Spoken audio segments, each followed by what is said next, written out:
Meus queridos, a Sueli, minha esposa, não está presente. Esqueci de falar na hora da apresentação do Felipe. Ela está lá cuidando do pai dela, lá no Rio de Janeiro. O pai da Sueli tem 94 anos. Está bem fraquinho. E amanhã eu estarei indo buscá-la. Pessoalmente, trazê-la pessoalmente, com a segurança que ela vai chegar.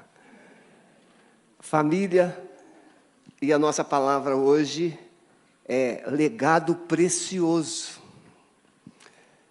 Você pode construir um império.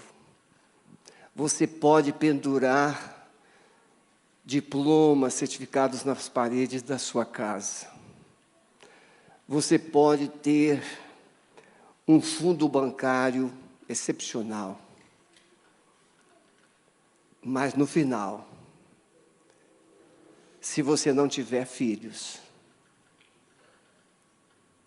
não vai ser muito bom. Eu tenho duas irmãs, uma 80, vai fazer agora 81 anos, e a outra com 78, não geraram filhos. E a gente está cuidando das duas. Gente idosa sem filhos são pessoas que não sabem como vai passar o final da vida. Pode ter o melhor plano de saúde, pode ter direito à instalação de uma enfermaria na sua casa. Tudo isso não será suficiente para suprir o beijo, o abraço, o olhar, uma palavra de filho, pai, mãe. Por que que a criança, a primeira coisa que a criança fala? Mamãe. Depois papai. Os pais lutam para falar primeiro papai. Não tem jeito. A primeira palavra que a criança profere é mamãe. Por quê? Porque todos os dias a mamãe está ali olhando para ela assim, mamãe, mamãe, mamãe. E a criança aprende a falar mamãe com a mamãe. Aprende a falar papai com o papai. E depois aparecem os outros, penetras, né? Convidados, ajudadores, queridos. Mas legado é aquilo que, com a graça de Deus, com esforço, a gente entrega, a gente deixa. E o melhor legado são os nossos filhos. Escolhi propositalmente devido à apresentação do Felipe hoje. Você pode juntar dinheiro, ou dar cultura para os filhos, e talvez os seus filhos não saibam utilizar. Tem um livro que eu já fiz referência aqui algumas vezes, Dádiva Preciosa. Sugeri para a liderança e sugeri para os pais. É um livro que tem 12 capítulos, ou 12 partes. E cada parte é uma etapa, ou uma missão, ou uma tarefa que alguém tem que cumprir para receber uma herança bilionária. É um spoiler intencional. Porque se aquele rapaz herdasse do seu tio-avô a herança que ele sonhava receber, ele a destruiria e se autodestruiria. Mas naqueles 12 meses, aquele avô gravou 12 vídeos. E nos 12 vídeos, ele deixou 12 tarefas para despertar, fortalecer e revelar o verdadeiro caráter. Quando nós temos filhos, e esses filhos têm caráter, eles não precisam do nosso dinheiro. Eles vão produzir. Eles vão produzir. Eles vão honrar. eles vão criar novos filhos, porque tem caráter. Caráter, integridade, é a soma de todas as virtudes ou de defeitos que uma pessoa carrega. Mas quanto mais virtudes essa criança receber ou desenvolver, mais potencial ela vai revelar. Então, melhor, né, Rafael? Rafael é um discípulo novo. Agora, você vai dizer assim para a Cássia, Rafael. Rafael é engenheiro, bem pragmático. Rafael, você vai dizer assim para a Cássia. Cássia, eu vou te aposentar em algumas áreas, que agora essa área é comigo. Olha, a Cássia já deu glória a Deus ali. Porque, muitas vezes, nós pensamos que criar filhos é a função da mãe. Biblicamente, não. A mãe ajuda. A Bíblia fala para o pai, viu, Léo? É para o pai. Senta com ele à porta da tua casa. Ande com ele pelo caminho. Fale com ele ao deitar, ao levantar-te. É o pai. A voz da paternidade é a coisa mais preciosa que uma criança recebe. Sérgio e Lília viajaram para o exterior um tempo atrás, agora recente, e o Josué e a Ana ficaram conosco, 5 dias conosco, e com o seu Sérgio e a dona Nara. Dividimos o tempo. Mas eles se consolavam a ausência dos pais, sabendo que os pais voltariam. Vovô, papai, mamãe vão chegar semana que vem. Semana que vem. A expectativa da chegada dos pais aliviava a dor da ausência dos pais. Chegada dos pais. E eu estava presente quando fui buscá-los no aeroporto, quando o Serginho e a Lília chegaram em casa, e eu vi uma cena que eu nunca vou esquecer. É que a Ana agarrou o pescoço do Serginho e não soltava. Ficou mais de 2 minutos agarrado no pescoço do pai. Porque o pai é a figura de Deus na casa. A mãe é a figura do Espírito Santo. A mãe sempre abraça, a mãe enxuga lágrimas, a mãe consola, a mãe encoraja, mas o pai é que dá proteção. O pai é que dá provisão. O pai é que aponta a direção. Por isso, se você ainda está pensando, você tem que estudar muito, isso é importante. Você tem que se tornar alguém, é importante. Mas que caráter você está plantando no coração dos seus filhos? É isso que vai durar. Porque a cultura com cultura, uma engole a outra. Mas quando a cultura chega diante de uma pessoa que tem caráter, ela se molda. Uma cultura não deve moldar a pessoa molda a cultura. Porque culturas, tem muitas culturas. Nós teríamos que ser cambaleão para ficar mudando de cor a cada situação que a gente lida, ou cada novidade que chega.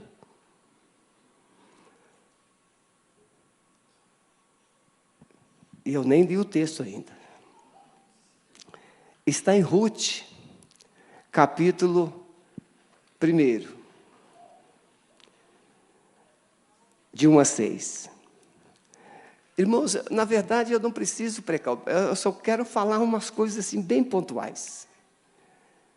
Que Deus me deu uma alegria de identificar coisas aqui, nessa história, que eu nunca tinha, assim, capturado. Ruth, capítulo 1, verso 1. Nos dias em que os juízes governavam, dias maus, houve uma fome na terra, pelo que um homem de Belém, de Judá, saiu a peregrinar no país de Moabe, ele, sua mulher e seus 2 filhos. Chamava-se este homem Elimeleque, e sua mulher Noemi, e seus 2 filhos, se chamavam Malom e Quilion. Eram efrateus de Belém de Judá. Tendo entrado no país de Moabe, ficaram ali. E morreu Elimeleque, marido de Noemi, e ficou ela com os seus 2 filhos, os quais se casaram com mulheres moabitas. Uma destas se chamava Orfa e a outra Rute, e moraram ali quase 10 anos. E morreram também os 2 filhos, Malom e Quilion, e ficando assim a mulher desamparada de seus 2 filhos e de seu marido.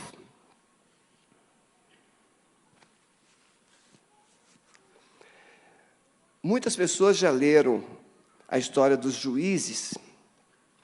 Interessante que o livro de Ruth está após, não está dentro da história dos juízes, porque ela não é juíza.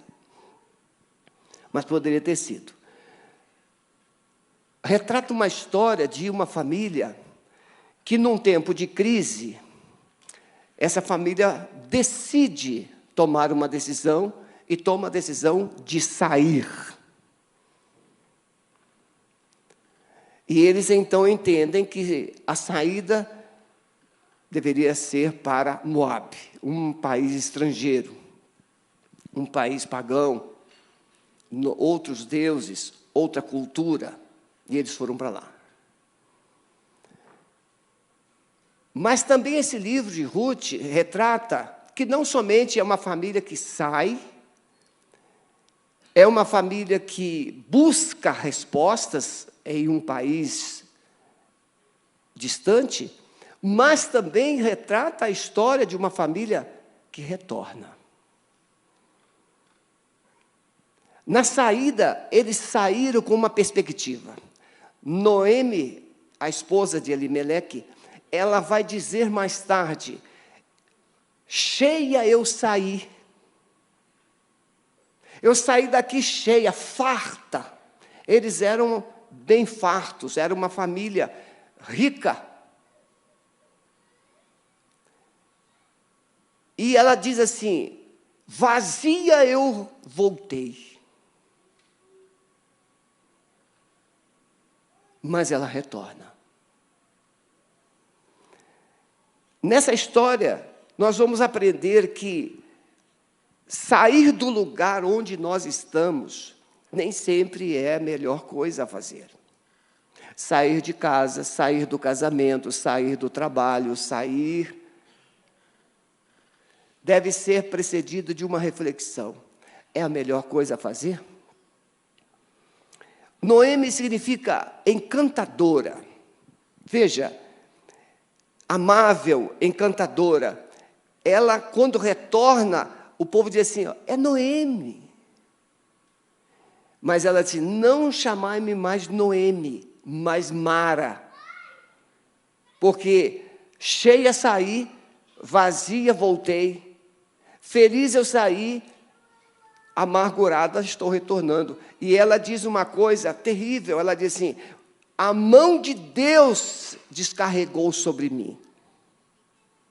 Vocês já perceberam que quando dá certo, a gente é bom. Quando a gente toma uma decisão e ela dá certo, a gente vai assim: olha, viu como é que eu acertei? Você toma uma decisão e ela funciona, você diz assim: eu sou o cara, eu sou. Mas quando você toma uma decisão e não dá certo, você diz que Deus não te abençoou.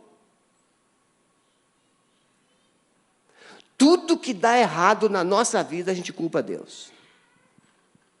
Tudo que não funciona na nossa trajetória, a gente imputa a Deus a responsabilidade e a culpa das consequências, dos infortúnios. E Noemi fez isso. Interessante que os nomes dos seus filhos são bem assim, indicativos do quadro dessa família.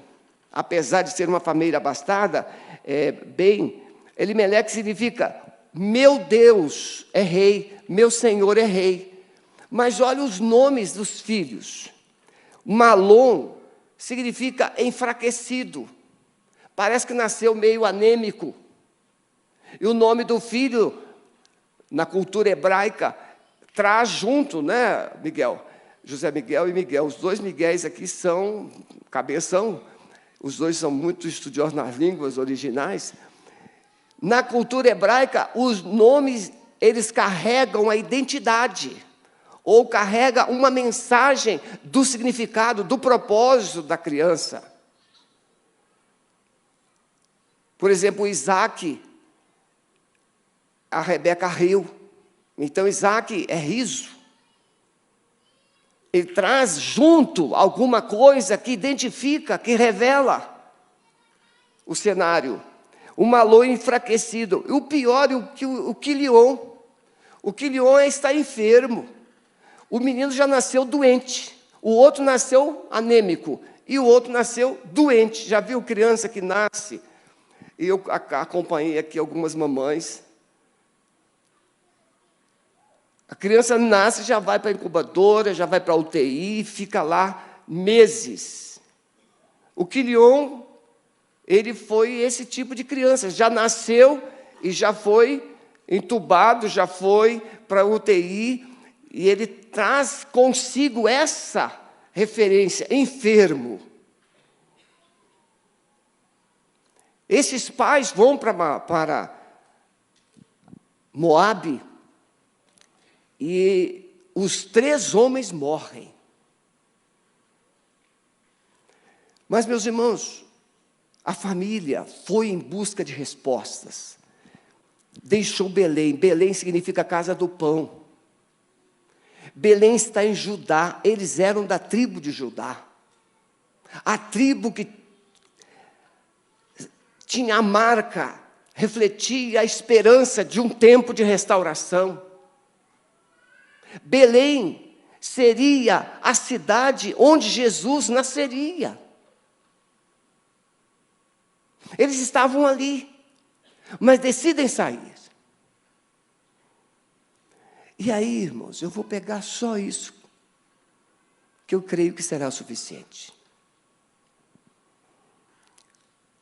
Esses homens morrem, quase 10 anos. 10 anos é um tempo aparentemente curto. Né, Silvano? Parece curto, mas quando se vive lutas, 10 anos, é um tempo muito longo. Tente imaginar, cuidar de alguém doente 10 anos, é um tempo longo. Tente imaginar passar crise 10 anos, é um tempo longo. Felicidade 10 anos, passou. Quando você vive felicidade, a felicidade passa e você nem vê. É muito rápido, mas na crise, nas lutas, o tempo parece que ele é muito precioso, vai conta-gota. Quem aqui já passou noites em hospitais ou noites em claro acompanhando alguém, você fica olhando para o ponteiro do relógio, parece que não anda, não se move. Quando eu passava as noites com meu pai no hospital, e eu acompanhava, meia-noite, meia-noite e meia, 1h. O ponteiro não se move, é muito lento.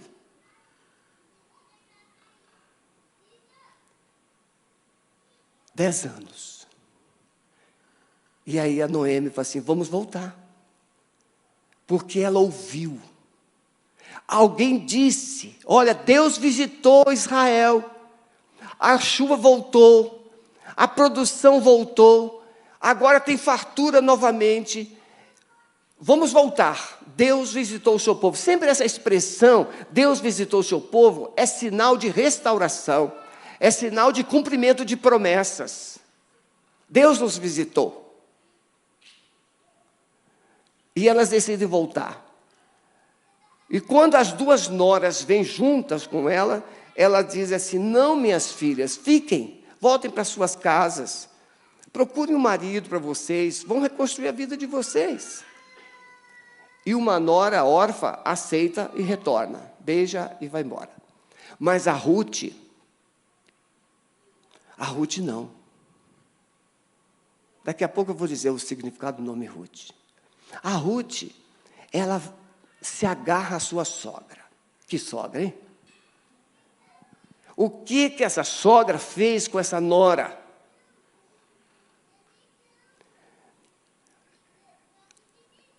Dez anos essa sogra passou junto com essas meninas. A Orfa decidiu ir embora, mas a Ruth não se agarra com ela. E a Ruth diz assim, não, eu vou contigo. Não vou te deixar. Onde você for morar, pousar, eu vou pousar também.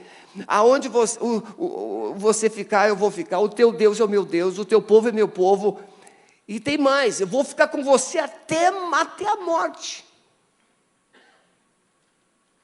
Que não seja a morte que me separe de ti. E o texto diz, então, que Noemi se rendeu. Tá bom, quer ir comigo? Vamos. Mas que sogra. Quem é sogra aqui? Levante a mão.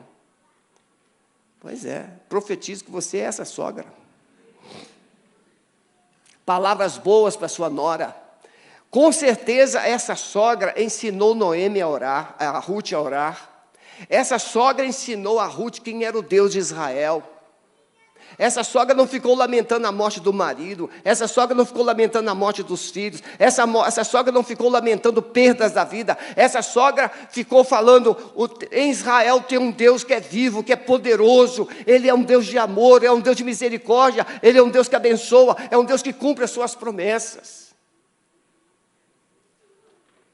E ela disse, o teu Deus é o meu Deus. O teu povo é o meu povo, mas não funciona assim, irmãos. Funciona assim de fora para dentro, mas de dentro para fora não funciona. Porque o povo de Israel é resistente com imigrantes. É um povo diferente.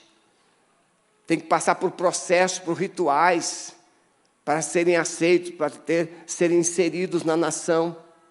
Por certo, quando Ruth chegou em Belém, a coisa não floresceu tanto.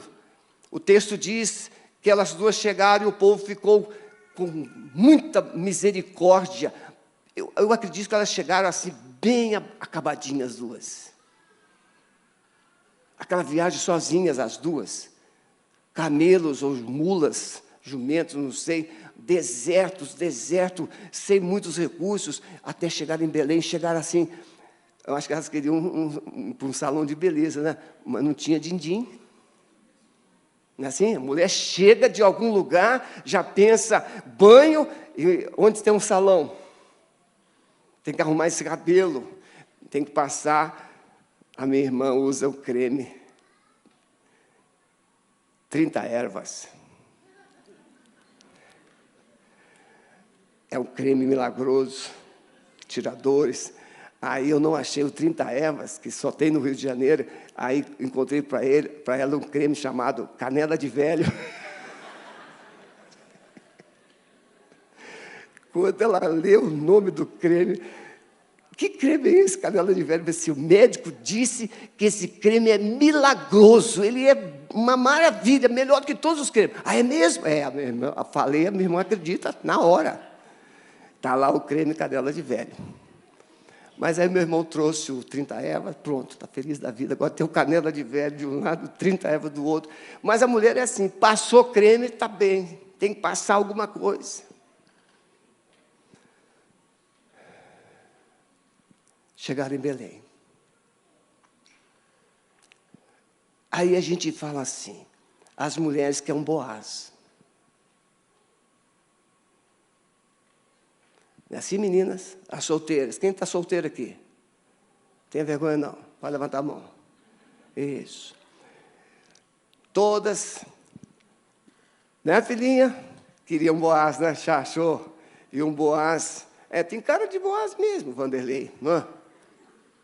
O último casamento que a gente celebrou está aí. Fiquem em pé os dois. E aí, minha filhinha? Ele está tomando conta de você direitinho? Se não, corta a barba dele. Pode sentar. Ela disse, não, pastor, não corta não, eu amei a barba, não ele. Agora pensa comigo, entre a chegada de Noemi e Ruth em Belém e até o casamento de Ruth com Boaz, você está pensando que foi da noite para o dia? A Ruth, por certo, era muito bonita. Só que naquele tempo as mulheres eram tomadas, elas eram vitimadas com facilidade, apesar de toda a cultura. A Ruth foi trabalhar, porque eles não tinham renda, ela e a Noemi. Agora, trabalhar em quê? Colhendo cevada. Era a época da cevada e do trigo. E naquele tempo não tinha máquina para colher. Hoje a máquina passa e já sai o trigo em sacas. Soja, tudo em sacas. Não, mas naquele tempo não. É uma ferramentazinha chamada cutelo, que você segura o pé da cevada, o ramo da cevada com a mão esquerda e corta com a direita, se você não é canhoto. E você vai fazendo os molhos. Só que ela não colhia, ela respigava. O que significa? Aquilo que caía. A lei de Deus ordenava que o agricultor não colhesse tudo, deixasse um pouquinho da produção para trás, para que os pobres pudessem colher e ter o suficiente. Irmãos, se todos seguissem a Bíblia, o mundo não teria fome, não teria injustiça, não teria nada. O problema é que ninguém quer saber da Bíblia, e muito menos do Deus da Bíblia. E tem uma regra que eu fui aprender, Calixto, agora recente. Os respigadores não podiam ir de manhã. Eles só poderiam ir depois que os servos do dono da terra saíssem, para não correr o risco de eles pegarem os feixes do trigo e da cevada, porque eles iam cortando e amarrando com o próprio raminho do trigo ou da cevada e deixando aqueles amarradinhos. Depois, no final do dia, eles faziam o quê? Eles carregavam aqueles amarradinhos de trigo e de cevada e levavam para a eira, um lugar plano de pedra ou de terra batida, onde eles colocavam ali e com as varas eles batiam para que os grãos fossem soltos das vagens. É esse o processo. Aí, a Ruth não sabia disso, ela não era de Israel. O que a Ruth faz? A Ruth vai de manhã cedinho. E ela entrou lá e foi respigando, catando aqueles galinhos, juntando, colocando no seu saquinho, botando. E aí chega o Boaz, na hora assim do almoço. Porque o chefe chega na hora do almoço para saber como é que está a produção. E ele olhou. Quem é essa moça? Ah, essa moça é a Ruth, a nora da Noemi. Ela está aí desde cedo. Não bebeu água, não comeu nada, não parou para descansar. Você está entendendo o que eu estou dizendo? A Ruth não caiu de paraquedas na bênção. A Ruth não caiu de paraquedas nas promessas de Deus. A Ruth casou, sim, com um filho de Belém, mas ela vai de mão vazia e chega numa cidade sem conhecer ninguém e vai para o campo colher e colhe de manhã até a tarde sem beber, sem comer. Tente imaginar aquele sol quente, com um cutelo na mão. Irmãos, quando você corta, eu já trabalhei na roça, quando você corta esse tipo de planta, sai poeira. Você fica mais seco, mais sujo, a dificuldade para respirar é maior, com fome, com sede. A mulher usava muitas roupas. O homem não, o homem andava quase sem roupa. Botava um lençolzinho aqui, amarrava a cintura, pronto. A mulher não. Então, imagine os preços, o sacrifício, o desconforto. E aí o Boaz olha e fala assim: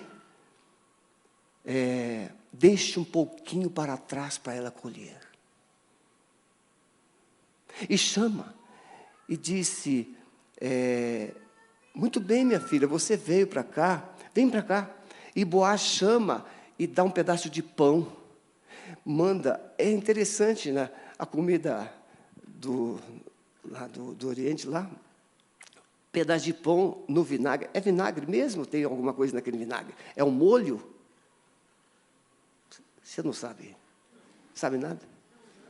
Nada? O texto diz que cortava o pão, irmãos, comer pão seco era um vinagre diferente. Então, ela molhava o pão no vinagre, como a gente molha no café com leite, e comia. E, obviamente, junto com o pão, tinha uma carninha, uma coisinha assim, um copo de vinho, era a cultura, vinho, pão com vinagre, e, se o mais abastado, uma carninha lá, gostosa lá, fresquinha. A Noemi está em casa. De tarde chega a Ruth, com o seu saco cheio. Irmãos, pega a cevada ou o trigo, aí colocava no pilão, para socar, tirar a casquinha, para depois fazer o pão. É outra cultura, irmão. Não é, olha, eu vou buscar a Sueli amanhã, mas eu já passei lá no supermercado e comprei 2 lasanhas de 600 gramas, só colocar no micro-ondas ou no forno quando ela chegar. Tem que ter cabeça.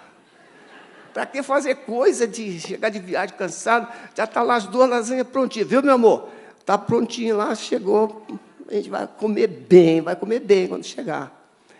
Mas naquele tempo desse negócio não, de lasanha não, tem que ir lá socar, depois triturar, depois fazer o pão, que era o trigo com azeite, tempero dele lá. Muito trabalho, muito trabalho. E volta no dia seguinte. E volta no dia seguinte. E volta no dia seguinte. Até que um dia ela descobre que o Boaz era remidor. O que era remidor? Remidor era um membro da família do falecido, que tinha direito de resgate. As terras tinham sido vendidas para esses parentes, e agora ele tinha o direito de resgatar a descendência desse parente morto. Veja, Noemi perde o marido, perde os 2 filhos, não tem neto, a descendência dela morreria ali. Então, há na cultura judaica o quê?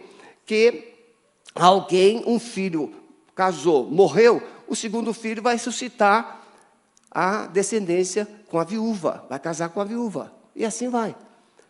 Quando a Ruth descobre que o Boaz é o seu remidor, a Noemi orienta. Irmãos, não era tão simples a Ruth obedecer a Noemi.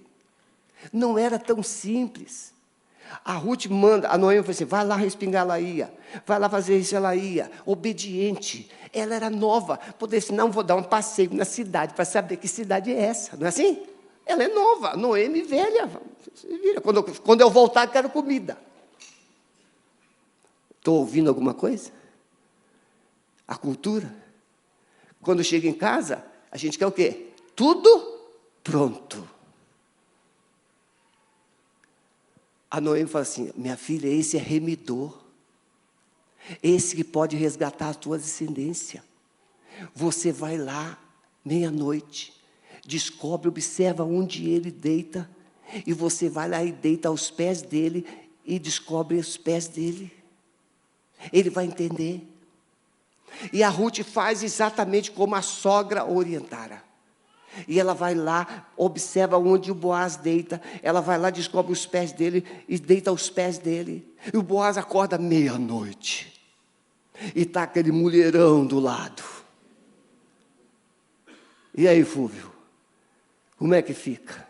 Meia-noite, sozinho no meio do mato. E tem lá, acorda e tem uma moça linda do lado. Ou aos seus pés. diz o texto que Boaz treme. Temor a Deus não permite avanço de sinal. Quem és tu, minha filha? Aí a Ruth explica: você é meu remidor.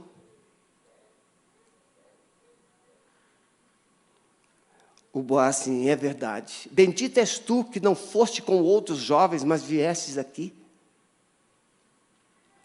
E aí ele falou assim: mas tem um remidor antes de mim. Se ele não comprar as tuas terras e não cumprir o direito de remidor sobre você para suscitar a descendência, eu me casarei com você. Resultado, ele casou com a Ruth e Boaz se casaram. Você entendeu, menina? Eu quero encontrar o meu Boaz, eu quero encontrar o meu Boaz. Então vai levantar cedo, vai trabalhar, vai produzir, vai se esforçar, vai se dedicar, vai cuidar da tua sogra que você aí está aí, vai cuidar de alguém. Viu? Não é assim, simplesmente eu quero meu Boaz, eu quero meu Boaz. Senhor, eu quero Boaz. É assim ou não é, irmãos? Senhor, eu quero. E o Boaz tem que ser olhos verdes, cabelos assim, mas não sei o quê, estatura assim, e tem que ter dinheiro, Senhor. Que bom, né, Daniel? Você não tem cara de Boaz, não, mas tem coração de Boaz.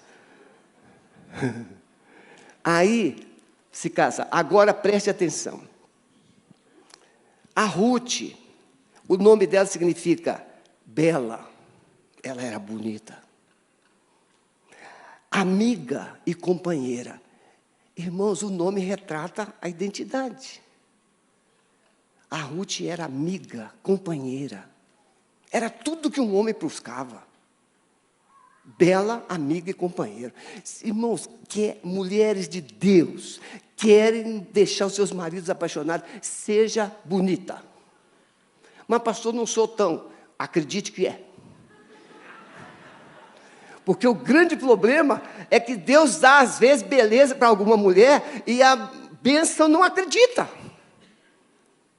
Está sempre achando que falta alguma coisa. E passa a vida toda tentando melhorar e buscando aquilo que acha que não tem. Mulher, você tem tudo que precisa. Diga, eu recebo. Pelo amor de Deus, diga amém. E o homem, aí ela acha o Boaz, eles se casam. Você sabe quem é o Boaz, irmãos? É uma família rica. Mas já puxou a ficha dele? Quem é o Boaz? Aqui está um detalhe da história de Israel, que é bem sutil. O Boaz, irmãos, é descendente de uma prostituta.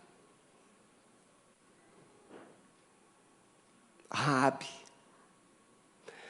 Interessante que Raabe, ela é introduzida na tribo de Judá.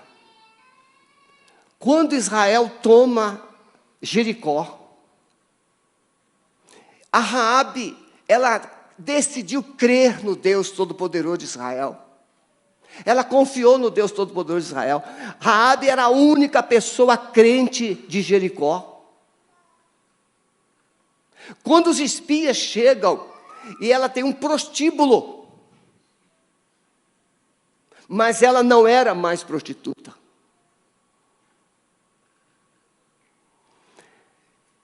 E os israelitas, os espias, os dois espias, quando chegam a Jericó, vão procurar informações lá, no prostíbulo.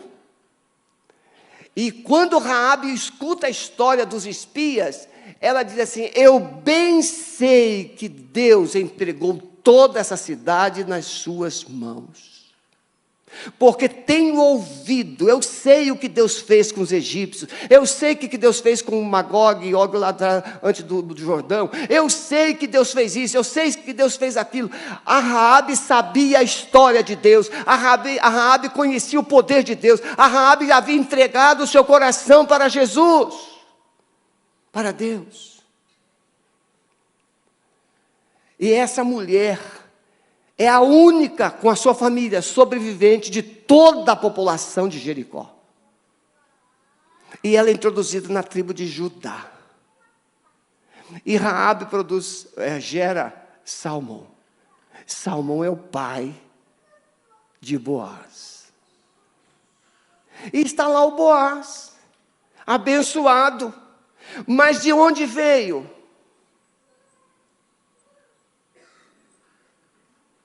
Escolhas. Raabe escolheu se esconder debaixo das asas de Deus. Nasceu Boaz. E quem é Ruth? Uma moabita, pagã. Irmãos, os ancestrais de Jesus, neles foram inseridos 2 gentios, Raabe e Ruth moabita.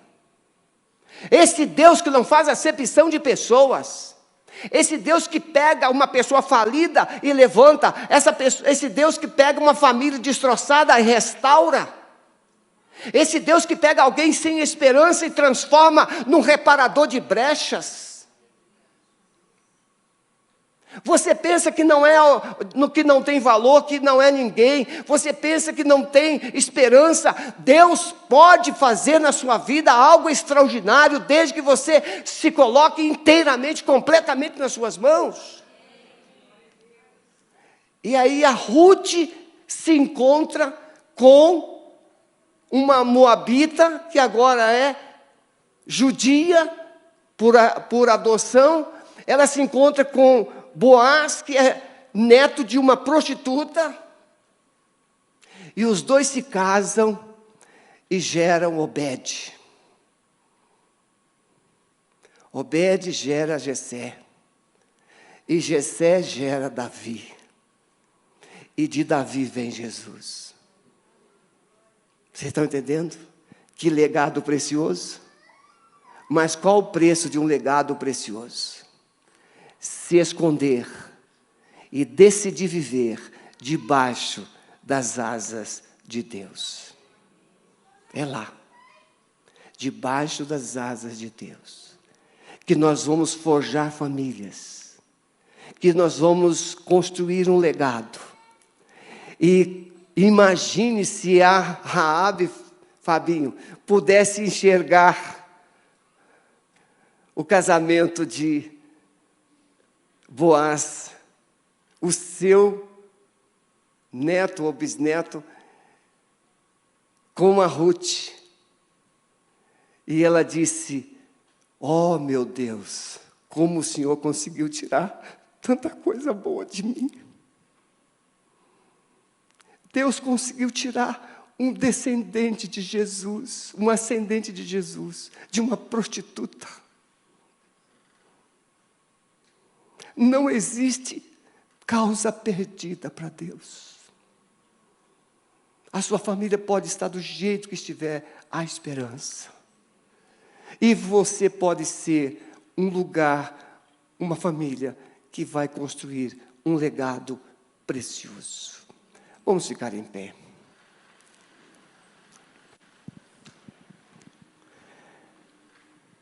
Nós queremos legados.